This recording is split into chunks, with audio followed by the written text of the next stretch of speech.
नमस्कार साथियों।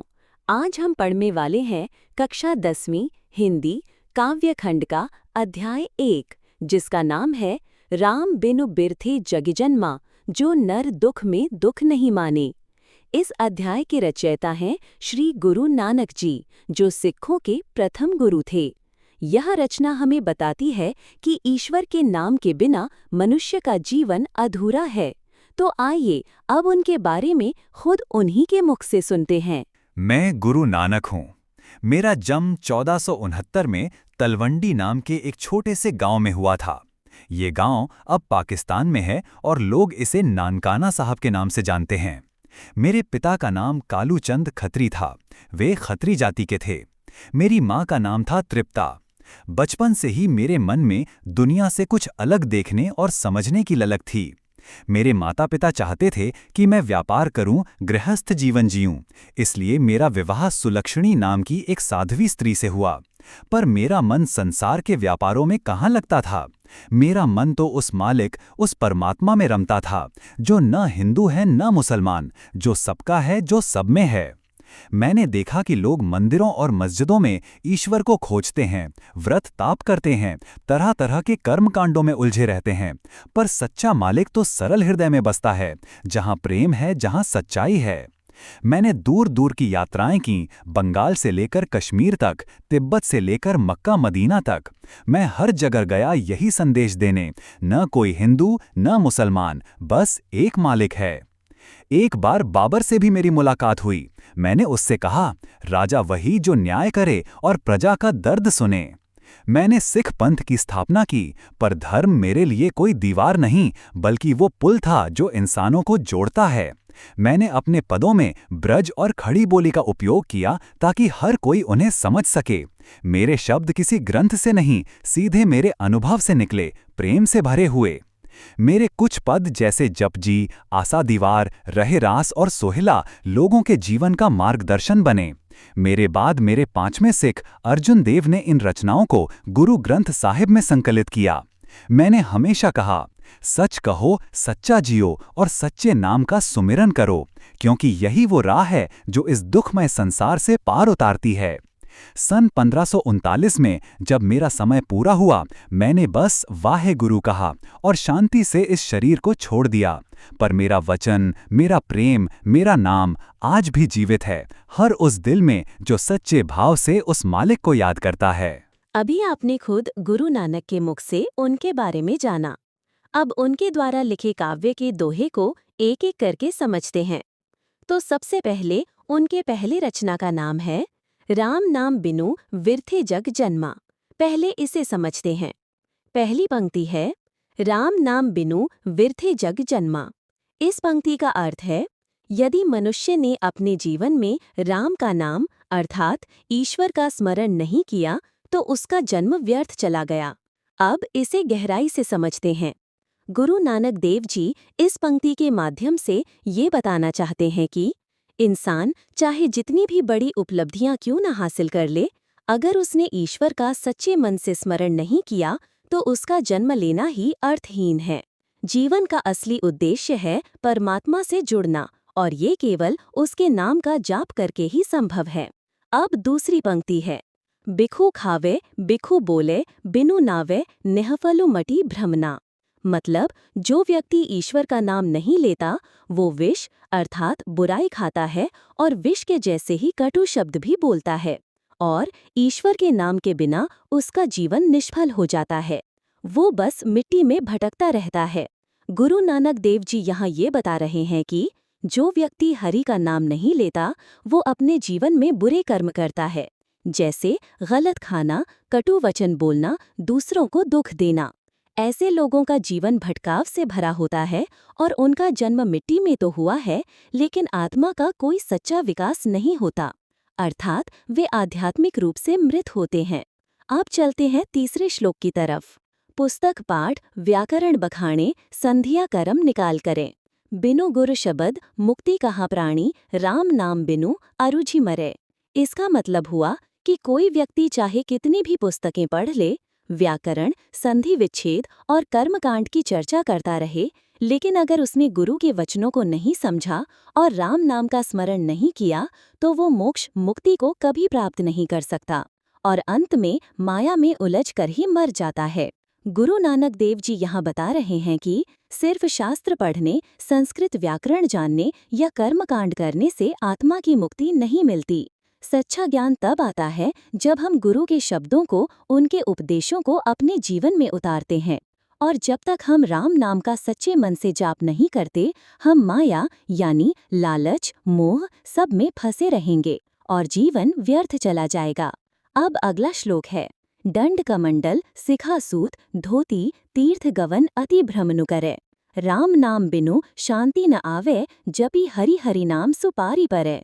मतलब कोई व्यक्ति चाहे हाथ में डंडा कमंडल ले ले, शिखा, जनेऊ और धोती धारण करे, तीर्थ स्थानों की यात्रा करे, बहुत भटके, लेकिन अगर राम का नाम नहीं जपता तो उसे शांति नहीं मिलती। सच्ची मुक्ति तो हरि का नाम जपने से ही मिलती है। गुरु नानक देव जी कहते हैं कि सिर्फ पर शिखा रखना, जनेऊ पहनना, तीर्थों की यात्रा करना, ये सब बाहरी धार्मिक रूप हैं। लेकिन अगर व्यक्ति अंदर से शुद्ध नहीं है और राम नाम का जाप नहीं करता तो उसे मन की शांति और मोक्ष कभी प्राप्त नहीं हो सकता। सच्ची भक्ति और उद्धार केवल उसी का होता है जो सच्चे मन से हरि नाम का स्मरण करता है। उम्मीद है आप लोग सब समझ रहे होंगे। यदि नहीं समझ में आ रहा हो तो आप वीडियो को पुनः देखें या फिर हमारे व्हाट्सएप ग्रुप को ज्वाइन करें। वहां पर आपके डाउट्स को हम और आपके सारे क्लास 10th के साथी सब मिलकर सॉल्व करेंगे और साथ ही आप भी अपने दोस्तों का मिलकर डाउट सॉल्व करिएगा। ग्रुप का लिंक हम डिस्क्रिप्शन बॉक्स में दे देंगे। तो अब बढ़ते हैं अगले श्लोक की तरफ। जटा मुकुट तन भसम लगाई, वसन छोड़ी तन नगन भया। जेते जिये जंत जल थल महियल, जत्र तत्र तू सरब जिया। मतलब गुरु नानक देव जी कहते हैं कि उन्होंने अपने सिर पर जटाएं बनाई, मुंह में मुकुट माला लगाया, अपने शरीर पर भस्म लगाई और सांसारिक वस्त्र छोड़कर नगन हो गए। जीवन भर वे जल, थल और आकाश में घूमते रहे। हर जगह उन्होंने ईश्वर को सर्वव्यापी पाया। अर्थात गुरु नानक जी ने सांसारिक बंधनों को त्याग कर सच्ची भक्ति का मार्ग अपनाया और समझा कि ईश्वर हर जगह हर जीव में व्याप्त है। यह श्लोक गुरु नानक देव जी के तप, त्याग और भक्ति जीवन का वर्णन करता है। उन्होंने बाहरी दिखावे या रस्म रिवाजों से ऊपर उठकर ईश्वर के नाम और उपासना को जीवन का केंद्र बनाया। उनका मानना था कि भगवान सर्वत्र हैं, जल में, थल में, आकाश में, हर जीव जंतु में। यह हमें सिखाता है कि भक्ति केवल बाहरी कर्मकांड नहीं बल्कि आत्मा की शुद्धि और परमात्मा के साक्षात्कार का माध्यम है। अब इस रचना का अंतिम और आखिरी श्लोक है, गुरु प्रसाद राखी ले जन को, कोठ हरि रस नानक झोली पिया। मतलब जो व्यक्ति गुरु की कृपा से आध्यात्मिक ज्ञान और प्रेम पाता है, उसके हृदय में हरि का रस भर जाता है। अब बढ़ते हैं अगले और मजेदार रचना पे, जिसका नाम है जो नर दुख में दुख नहीं माने। अब इसके भी श्लोक को हम जल्दी जल्दी समझ लेते हैं। ओके, तो स्टार्ट करते हैं पहला श्लोक से। जो नर दुख में दुख नहीं माने, सुख स्नेह अरु भय नहीं जाके, कंचन माटी जाने। मतलब जो मनुष्य दुख के समय भी दुखी नहीं होता, जिसे सुख, प्रेम और भय का मोह नहीं होता, और जो सुनहरी कंचन माटी को समझता है, मतलब जो सांसारिक चीजों को असली नहीं समझता, वही सच्चा ज्ञानी है। गुरु नानक देव जी यहाँ बताते हैं कि जो व्यक्ति कठिनाइयों और दुखों में भी डगमगाता नहीं, जो सुख या प्रेम के मोह में नहीं फंसता और जो जानता है कि ये शरीर माटी अस्थायी है, वही सच्चा मानव है। ऐसे व्यक्ति के मन में स्थिरता होती है और वो संसार के माया मोह से ऊपर होता है। अब दूसरा श्लोक है, नहीं निंदा नहीं अस्तुति जाके, लोभ मोह अभिमाना। हर्ष शोक ते रहे नियारो, नाही मान अपमाना। मतलब जो व्यक्ति किसी की निंदा या बुराई या स्तुति प्रशंसा से प्रभावित नहीं होता, जो लोभ मोह और अहंकार से मुक्त रहता है, जो खुशी और दुख दोनों से समान रहता है और जो अपमान या मान सम्मान की चिंता नहीं करता, वही सच्चा ज्ञानी है।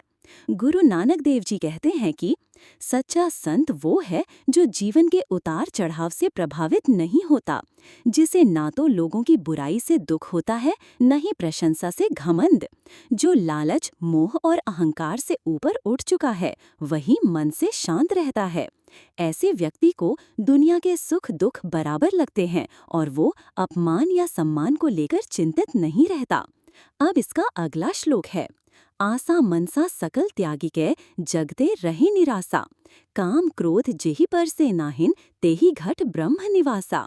अर्थात जो व्यक्ति अपने मन से सभी आशाएं इच्छाएं त्याग देता है, जो संसार से निराश रहता है और जिस पर काम और क्रोध का कोई प्रभाव नहीं पड़ता, ऐसे व्यक्ति के हृदय में ही ब्रह्म परमात्मा वास करता है। गुरु नानक देव जी कहते हैं कि जो लोग अपनी सभी सांसारिक इच्छाओं को त्याग देते हैं और जीवन में तृष्णा नहीं रखते, जो क्रोध और काम जैसे विकारों से मुक्त होते हैं, उनके हृदय में ईश्वर का निवास होता है।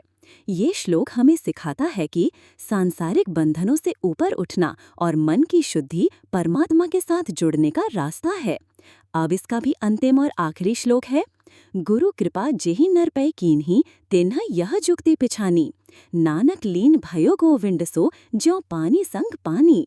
अर्थात जिस मनुष्य पर गुरु की कृपा हो जाती है, वही इस जीवन की सच्ची युक्ति, तरकीब या मार्ग को पहचानता है।